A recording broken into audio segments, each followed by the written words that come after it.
fuck you les gens, restez chez vous quand moi je sors, restez chez vous.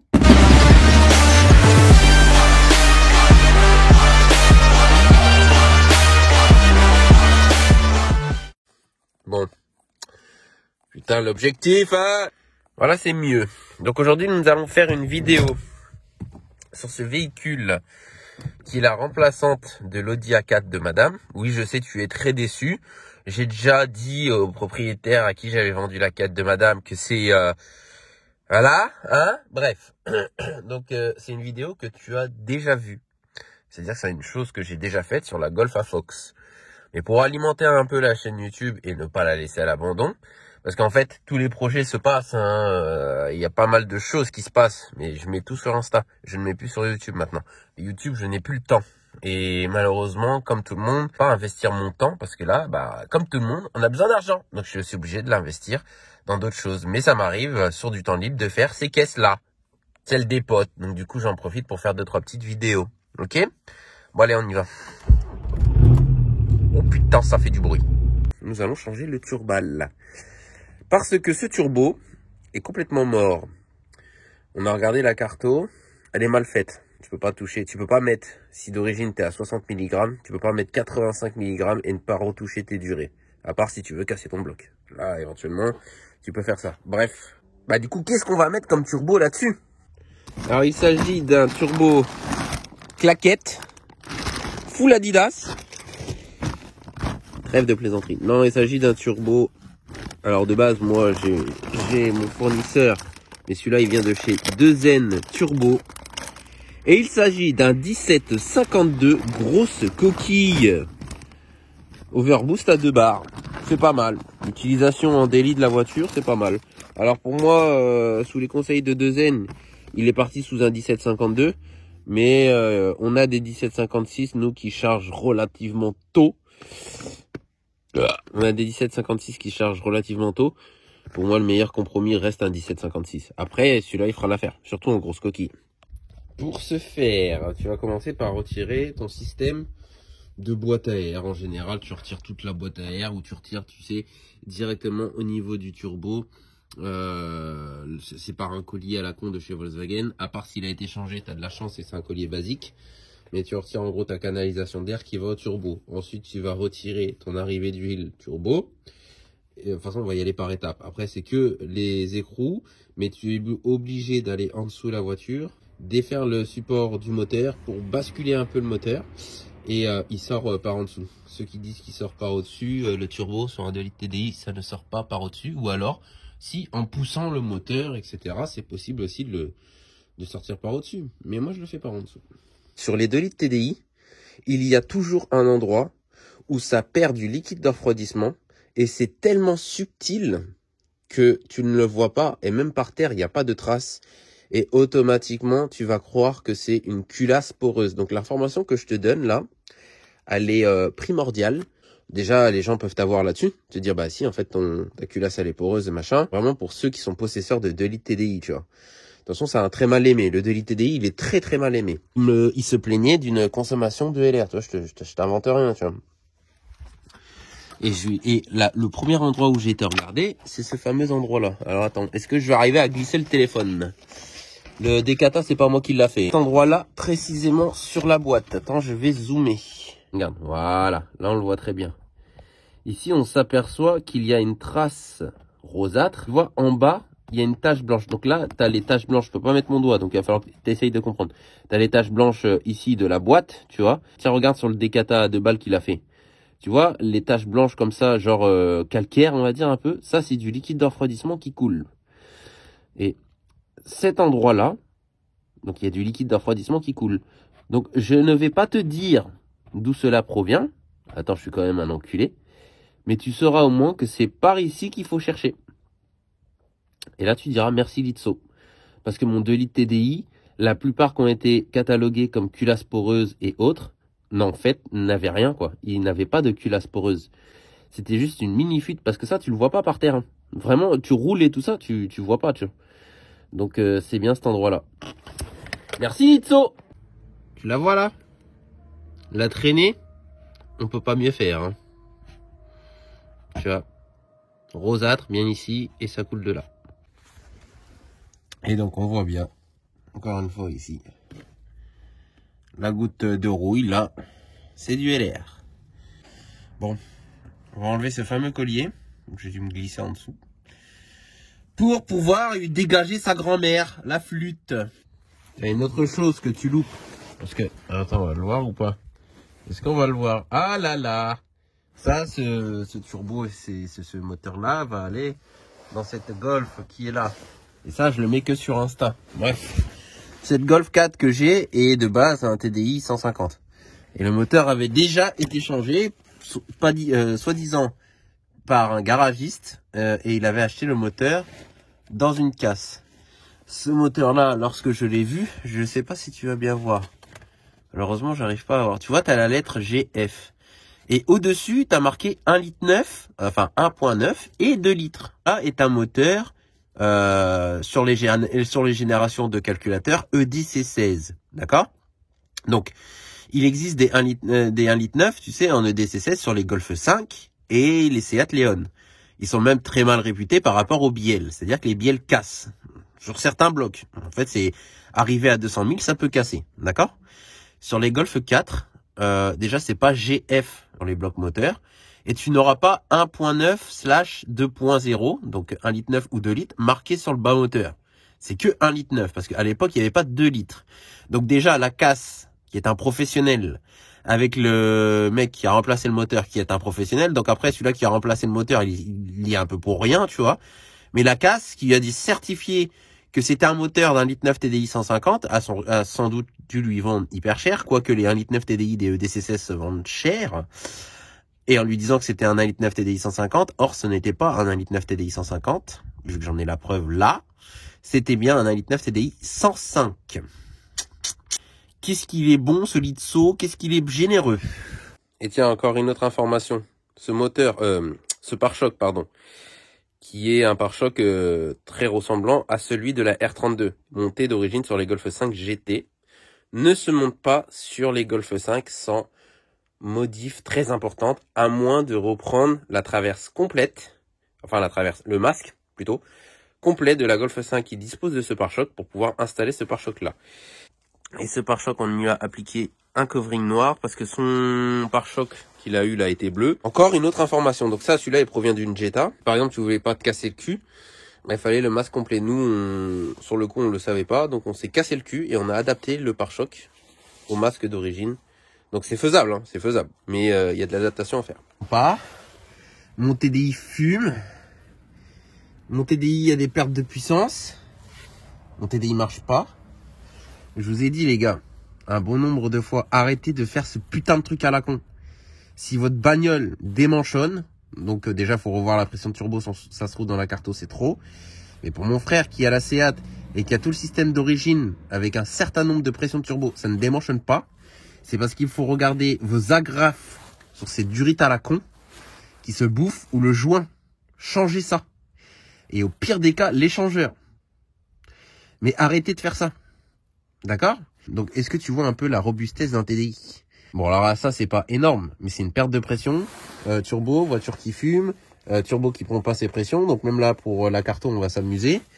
Bref, ça, c'est le genre de choses, quand je vois ça, qui m'énerve. Ouais. Si tu l'as fait sur un côté, pourquoi tu l'as pas fait sur tout, tu vois? Là, il y a une fuite d'huile. D'où ça vient, cette merde? Vu comment il est gras, ça se trouve c'est la durite en elle-même, ou alors ouais le joint ici qui est mort, tu vois, et qui envoie de l'huile un peu partout. Ou sinon c'est sa durite ici qui est percée. À ce moment-là, il faudra la changer. Je sais plus ce qu'on a fait de Cella Fox. Bon, du coup le turbo est déposé.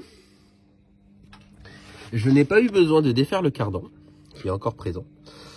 Je n'ai pas besoin d'avancer trop le moteur, etc. Je l'ai fait passer directement par le puits, enfin le tunnel où est-ce qu'il y a le catalyseur. Par contre, le seul truc qu'il y a, c'est que j'avais installé le turbo et je dois le redéfaire parce que la coquille ici n'est pas orientée dans le bon sens. Donc je dois dévisser les vis et l'orienter comme celle-ci parce que du coup au niveau de la surale ça ne tombe pas en face. Bon, tu vois, du coup là je l'ai remis dans le bon sens, donc j'ai dû défaire les deux petites vis de la comment ça s'appelle, de la géométrie. J'ai pas défait les réglages, c'est-à-dire que là j'ai défait la vis mais l'autre non, donc il y aura toujours le réglage fait, et de toute façon le réglage est ici, donc juste de défaire ça, ça n'impacte pas le réglage, et de réorienter la coquille n'impacte pas non plus l'équilibrage, vu que tu es un bon élève et tu as été regarder la... Oh, bordel de merde, vous allez fermer vos gueules! Avec vous là, il y a quoi comme problème ici là? Je vous baise là. Moi aussi, je suis mal. Il y a quoi? Bref. Et donc du coup, putain, voilà, je sais plus ce que je disais. Oui, voilà, changer de tourner la coquille là, ça n'impacte pas l'équilibrage, parce que tu as regardé la vidéo de deuxième et tu as vu que quand il fait un équilibrage turbo, il n'y a pas la coquille. C'est vraiment pour avoir l'orientation, voilà. Donc je vais me reglisser en dessous pour aller remettre cette coquille.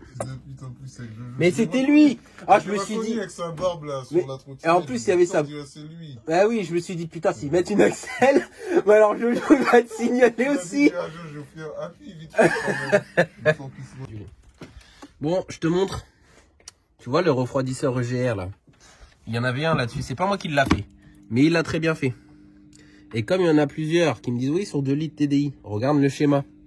Ça sort là, tac tac tac, ça va en dessous et ça revient dans celui-là. Pour la petite durite. Et la grosse durite, paf. Et ça va là. C'est simple, vous avez juste à prendre les durites d'arrivée et de retour et les emboîter ensemble. C'est tout. Bon, du coup ça s'est remonté. Alors il y a une petite modif à faire sur ton arrivée ici, tu sais, de filtre à air. Il faut mettre du 51 à 57. Et sur... alors attends. Et sur la sortie de turbo.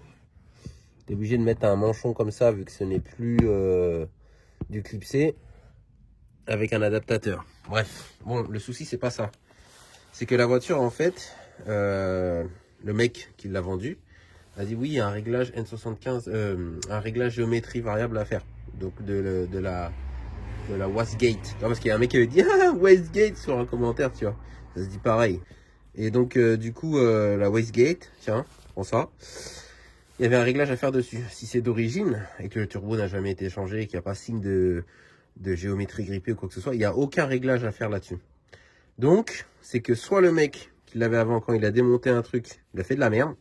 Et je pense que c'est sur le circuit de dépression. Soit la personne qui a fait la carto a fait de la merde. Et donc dans son fichier, c'est de la merde.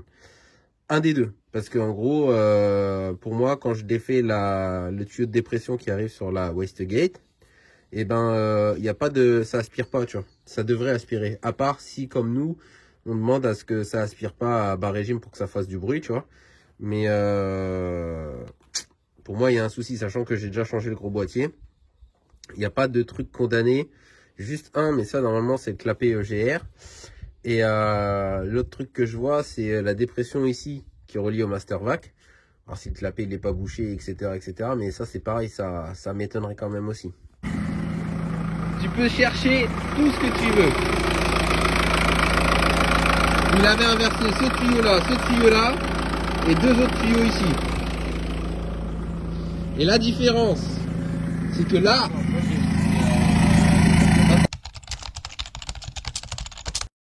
Comment ça siffle.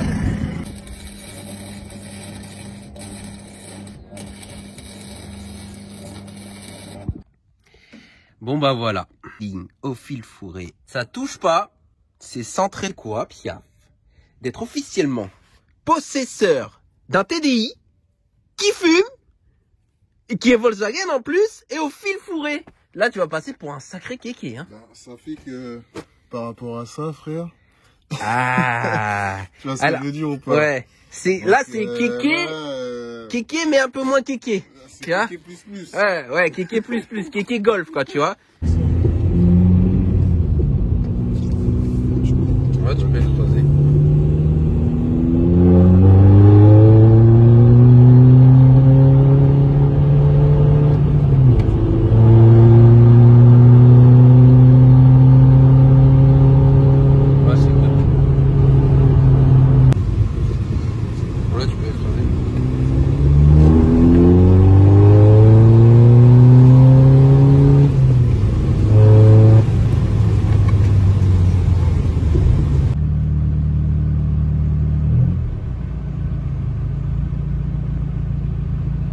je te fais une petite story sur cette merde. Elle me casse les couilles. En fait, elle nous a fait plusieurs choses. Je te résume en vite fait. On part avec la carton qu'il y avait dans la voiture. On part l'essayer, tac, elle commence à brouter. Bon. On roule et tout, nickel. On arrive à sur une cour et tout. Et tac, elle se coupe. Je me dis, ah, gazole qui arrive et tout. Bon, pompe gavage, on change la pompe gavage. Ça roule. Rebelote. Mais genre, pas genre 5 minutes après, hein. Genre un bon 20 km après, hein. Donc je vais la laisser tourner comme ça, voir. Ça sonne pas mal, hein, 2 litres TDI quand même.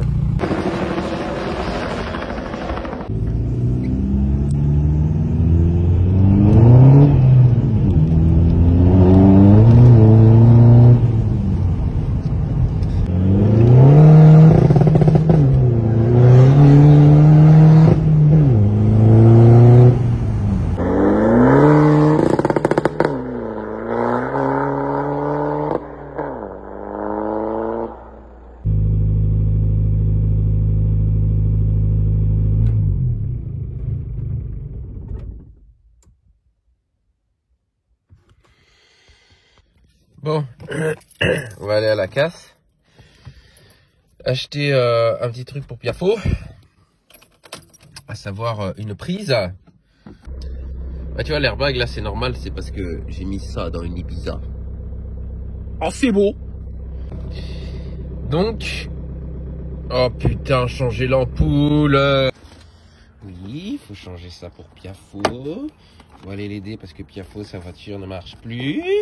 Du coup, maintenant, il faut changer une ampoule qui me casse les couilles. Je vais sûrement pas défaire une vite pour défaire une ampoule, c'est clair.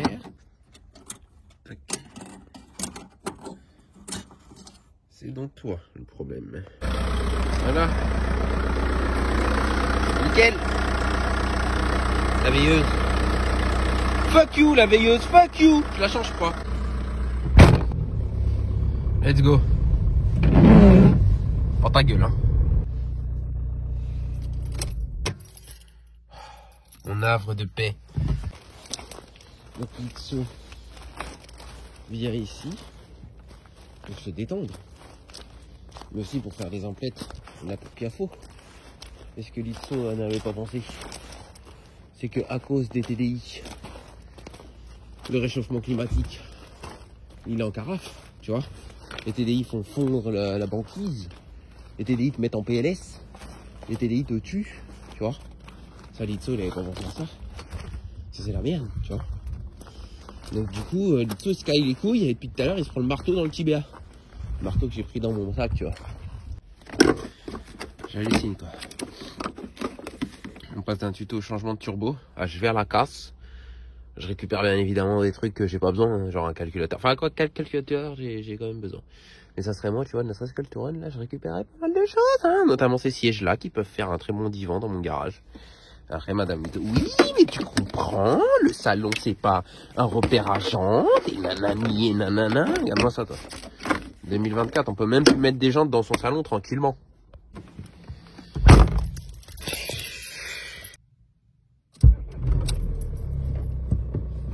Allez, on rentre, bordel.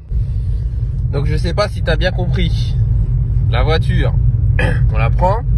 Et Pierre me dit, ouais, j'avais déjà des trucs sur la voiture, genre en mode des fois t'accélérais entre 1000 et 1300 tours, ça avait des ratés en gros, tu vois. Et je dis, ouais, bah, au début, tu sais, j'ai pensé au faisceau injecteur. Et puis en fait, à un moment, on tire et tout, et la voiture, pouf, elle se coupe sur la route. En fait, elle se coupe une fois qu'on arrête d'accélérer, tu vois. Et après, on essaie de réaccélérer, tac, elle s'éteint, tu vois. Putain, je sais pas, et j'essaie de la réamorcer, machin, que dalle et tout. À un moment, ça marche, et après, ça marche plus, tu vois. Et du coup, j'ai déjà eu le coup sur les TDI, j'y cherche pas, ta pompe de gavage, elle a pris un coup, tu vois. Et sachant qu'une pompe de gavage qui ne marche pas, la voiture peut fonctionner, certes, mais si la pompe de gavage se bouche par je sais quel miracle, en gros, il n'y a pas de contact, enfin il n'y a pas de plus ou quoi, alors que normalement c'est censé être un relais hein, qui l'active pas tout le temps. J'ai jamais trop compris le fonctionnement. Mais Mais en tout cas, le fait est que si elle ne marche pas et qu'elle n'est pas un minimum branchée électroniquement, tu vois, ben la voiture ne fonctionne pas. Donc on change la pompe, hop, on réamorce, nickel.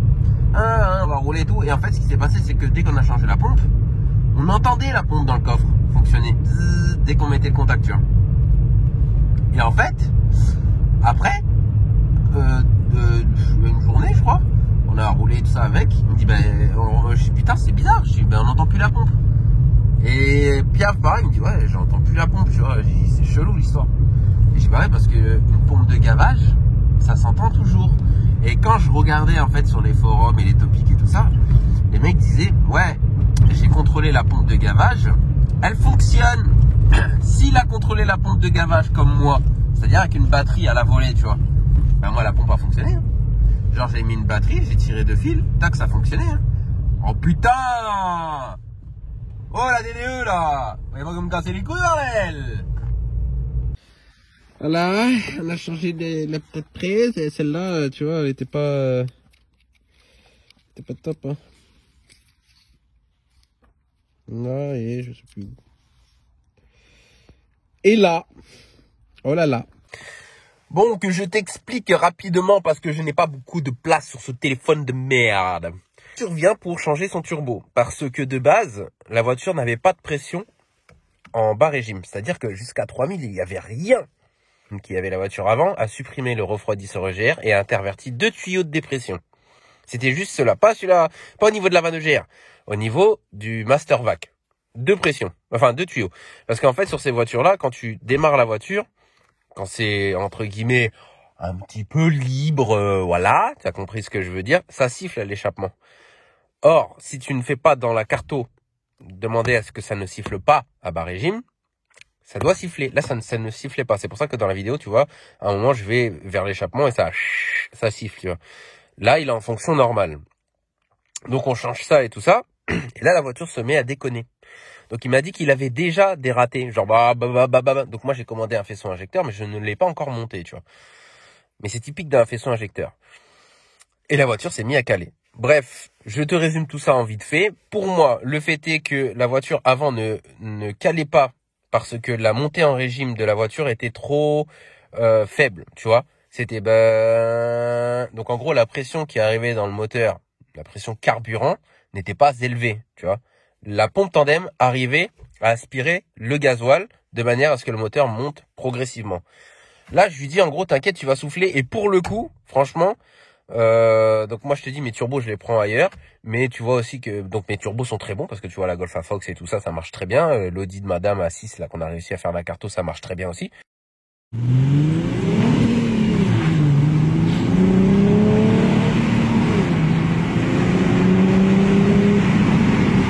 Et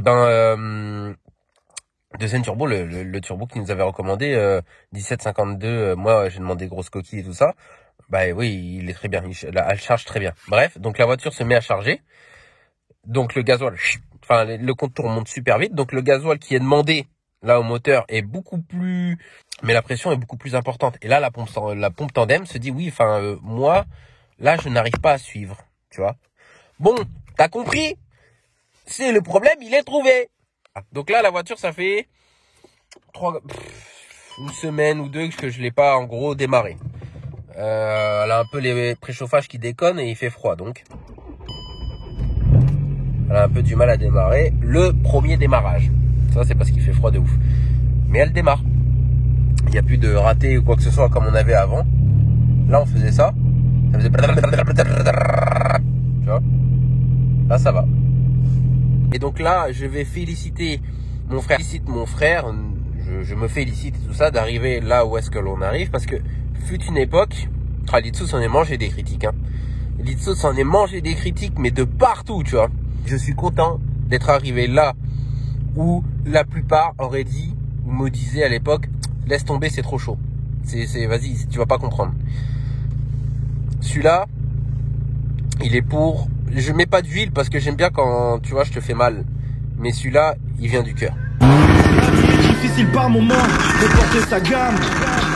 Mettre la famille à l'abri sans mis, faire des thunes au calme. Euro de la